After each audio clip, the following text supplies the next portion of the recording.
سخن اعوذ باللہ من الشیطان الرجیم بسم اللہ الرحمن الرحیم۔ الغدیر چینل کی جانب سے اسرار حسین شادر خدمت ہے۔ مومنین کرام کے بہت سارے سوالات ہمارے پاس آ رہے ہیں، تو ہم نے سمجھا کہ فرداً جواب دینے کی بجائے اسے سوال اور جواب کی شکل میں ہم ویڈیو کو اپلوڈ کر دیں گے تاکہ اس سے زیادہ مومنین مستفید ہو سکیں۔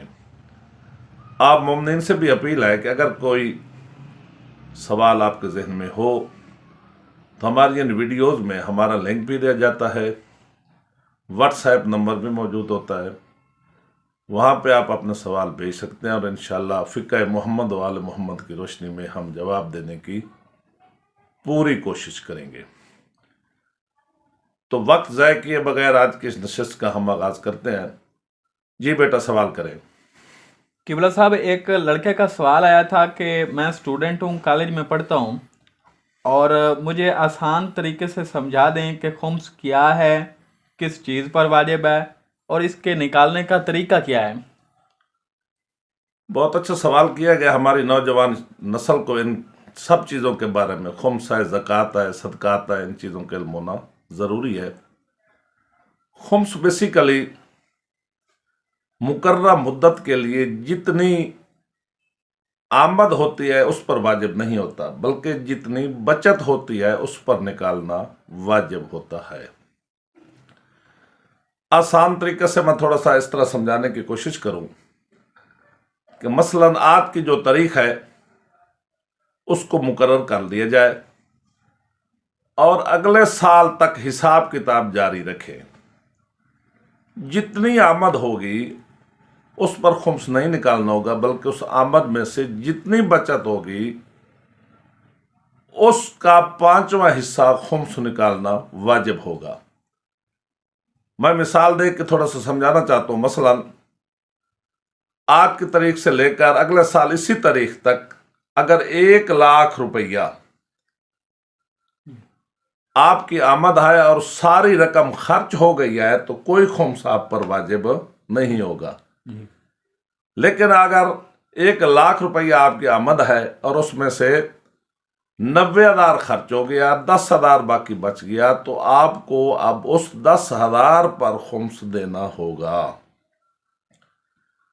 اور اس کا طریقہ کار کیا ہے؟ اس 10,000 کو آپ 5 پر تقسیم کریں گے، اس کا 5واں حصہ نکالیں گے۔ یہ مثال دے رہا ہوں۔ 5واں حصہ جب نکل جائے گا تو اس کے آپ 2 حصے کر دیں گے۔ ایک کا نام سہم امام ہوتا ہے، دوسرے کا نام سہم سادات ہوتا ہے۔ سہم امام مجتہد کی مرضی سے جس جگہ آپ چاہیں آپ لگا سکتے ہیں، لیکن اس سے اجازت لینا ضروری ہوتا ہے۔ چاہے تو اپنی مسجد پہ لگا لو، امام بارگاہ پہ لگا لو، کسی غریب کی بچی کی شادی کر لو، تو وہ سہم امام آپ کا ادھر چلا جائے گا۔ سہم سادات کوشش کریں کہ اپنے غریب علاقہ کے غریب سادات تک پہنچایا جائے تاکہ ان کا بھی گزر بسر اچھے انداز میں ہو سکے۔ جی تو قبلہ صاحب، خمس نہ نکالنے کی سزا یا گناہ کیا ہوگا؟ خمس اسی طرح واجب ہے جس طرح نماز واجب ہے۔ فقہ جعفریہ میں ایک اصول ہوتا ہے اور دوسرا فروع ہوتا ہے۔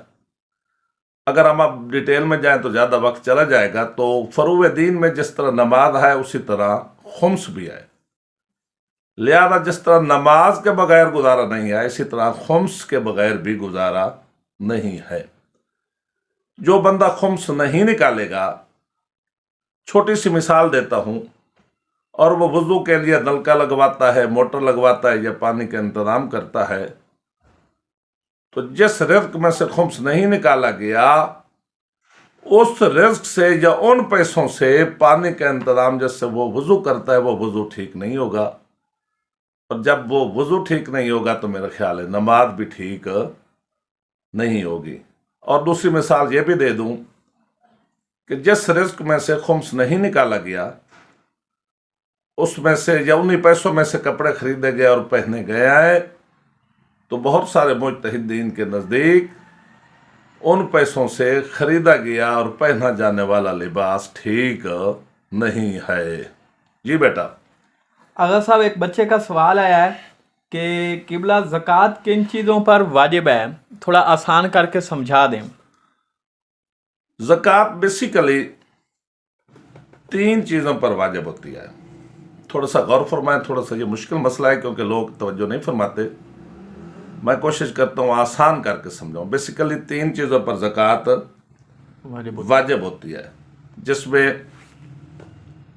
مویشی، زیورات اور غلات شامل ہیں. آج کے اس دور میں خصوصاً ہمارے ہندوستان اور پاکستان میں ہم دیکھ رہے ہیں کہ مویشیوں اور زیورات پر زکوٰۃ ساقط ہوئی نظر آتی ہے. اب سوال یہ پیدا ہوتا ہے کہ مویشی بھی موجود ہیں اور زیورات بھی موجود ہیں، تو زکوٰۃ کیوں نہ دی جائے؟ جی. ان مویشیوں پر زکوٰۃ واجب ہے جو پورا سال اللہ کی زمین پر چلتے ہیں، چرتے ہیں، کھاتے پیتے ہیں اور مالک کا کوئی خرچہ نہیں ہوتا، جو کہ میرا خیال ہے اس دور میں نہ صرف مشکل ہے بلکہ ناممکن نظر آ رہا ہے. تو لہذا اس دور میں مویشیوں پر زکوٰۃ نکالنا واجب نہیں ہے. اب دوسرا سوال یہ پیدا ہوتا ہے کہ زیورات بھی لوگوں کے گھروں میں موجود ہیں، ان پر زکوٰۃ کیوں واجب نہیں؟ فقہ محمد والے محمد میں زکوٰۃ زیورات پر اس وقت واجب ہوتی ہے جب وہ درہم اور دینار کی شکل میں، یعنی کرنسی کی شکل میں ہو، اور کرنسی کے بدلے میں کچھ خریدا جائے یا بیچا جائے. کیونکہ آج کل پاک روپیز ہیں یا کاغذ کی شکل میں کرنسی یا خرید و فروخت ہوتی ہے، تو لہذا اس دور میں زیورات پر بھی زکوٰۃ واجب نہیں ہے. اب تیسری چیز بچ گئی غلات. 4 قسم کے غلات پر زکوٰۃ واجب ہے. پہلی چیز گندم، جو، کشمش اور کھجور. کشمش اور کھجور پر بھی تب زکوٰۃ واجب ہوتی ہے جب وہ سوکھ جاتے ہیں اور دوسری شکل اختیار کر لیتے ہیں، اور صرف ہمارے علاقے میں میرا خیال ہے آج کل گندم اور جو پر زکوٰۃ نکالنا واجب ہے. جی. جی علامہ صاحب، تو پھر گندم کتنی ہو تو زکوٰۃ واجب ہو جائے گی؟ فقہ محمد والے محمد یا فقہ جعفریہ میں 847 کلو، جو کہ تقریباً 21 من اور 7 کلو بنائیے. جب صفائی ستھرائی کرنے کے بعد اتنی گندم بچ جاتی ہے تو اس وقت وہ بندہ صاحب نصاب ہو جاتا ہے اور اس پر زکوٰۃ واجب ہو جاتی ہے. جی. علامہ صاحب ایک سوال یہ آیا ہے کہ ہماری زمین ہے اور ہم اپنے زمین کو نہری پانی بھی لگاتے ہیں اور ٹیوب ویل کا پانی بھی ہمیں لگانا پڑ جاتا ہے کبھی کبھی، تو اس میں ہماری زکوٰۃ کی شرح کیا بنے گی؟ بہت اچھا سوال کیا گیا ہے. فقہ محمد والے محمد میں اگر آپ نہری پانی لگائیں گے، ٹیوب ویل کا پانی لگائیں گے یا ملا کر پانی لگائیں گے تو ہر 3 صورتوں میں زکوٰۃ کی شرح مختلف ہے. جب آپ اپنی زمین کو نہری پانی لگا رہے ہیں یا آپ کی فصلات نہری پانی سے، نمی سے یا بارشوں سے فصل اگی ہے اور آپ کا نصاب پورا ہو گیا ہے، یعنی 847 کلو آپ کی گندم بن گئی ہے، جو کہ 21 من اور 7 کلو بنتی ہے، تو اس پر اگر آپ کا نہری پانی آئے تو زکوٰۃ کی شرح ہوگی 10%. یعنی 100 من اگر گندم آپ کی بن گئی ہے تو اس میں سے آپ کو زکوٰۃ 10 من دینا ہوگی. لیکن اگر آپ ٹیوب ویل کا پانی لگا رہے ہیں کیونکہ اس پہ آپ کا زیادہ خرچہ ہو رہا ہے تو لہذا وہاں پر زکوٰۃ کی شرح بھی تبدیل ہو جائے گی، وہ بن جائے گی 5%. یعنی 100 من میں سے آپ 5 من زکوٰۃ نکالیں گے. اور اگلا اہم ترین سوال عزیز جو آپ نے نہیں پوچھا لیکن وہ سامنے آ رہا ہے، ہمارے علاقے میں کچھ ایسی بھی زمینیں ہیں جہاں پر کبھی ٹیوب ویل کا پانی لگ جاتا ہے، کبھی نہری پانی لگ جاتا ہے، تو اس وقت اس کی شرح کیا ہوگی؟ جی. تو ایسی زمین پر جب صاحب نصاب بندہ زکوٰۃ کے لیے بن جائے تو نہ وہ 10% کے حساب سے نکالے گا، نہ 5% کے حساب سے نکالے گا، بلکہ وہ درمیانی رستہ 7.5% کے حساب سے زکوٰۃ نکالے گا۔ جی یعنی ایسی زمین جس سے ٹویل کا بھی پانی لگتا ہو، نہری پانی بھی لگتا ہو، اور 100 من کی ڈیری وہ بندہ اٹھا رہا ہے تو اس پر وہ 7.5 من زکوٰۃ ادا کرے گا۔ جی جی قبلہ صاحب، اسی دوست کا دوسرا سوال یہ تھا اس کے ساتھ لگتے ہی، وہ کہہ رہا ہے کہ زکوٰۃ کن کو دینی چاہیے، میں بڑا کنفیوز ہوں، اور کیا سید بھی زکوٰۃ لے سکتے ہیں؟ تو اس عزیز کے سوال کا جواب یہ ہے کہ زکوٰۃ جو ہے یہ بیسیکلی ایک صدقہ بلکہ واجب صدقہ کی قسم ہے، اور واجب صدقہ کوئی غیر سید کسی حال میں سید کو نہیں دے سکتا۔ تو اس بات سے اندازہ ہو گیا ہے کہ زکوٰۃ غیر سید کو کسی حالت میں نہیں دے سکتا۔ زکوٰۃ بیسیکلی غریب مومنین مسلمین کا حق ہوتا ہے۔